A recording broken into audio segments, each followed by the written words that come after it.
y'all, welcome back to Miss Vegan's channel, and today we're here with another delicious recipe. We're going to be making these easy but super delicious strawberry cinnamon rolls. What's great about this recipe is we're using canned, accidentally vegan cinnamon rolls to make it that much easier. Enough talking, let's get started.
You have it.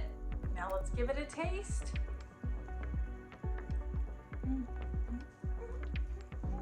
Super delicious. It's fresh, it's light, the freshness of the strawberries on top, the little strawberry jam and the cream cheese frosting, and the canned cinnamon rolls makes it so much easier because I don't like to bake. If you don't like to bake, this recipe is for you. I'll go ahead and leave the full recipe in the description below. And if you like this video, make sure you subscribe for more fun stuff. Thanks for watching. See ya!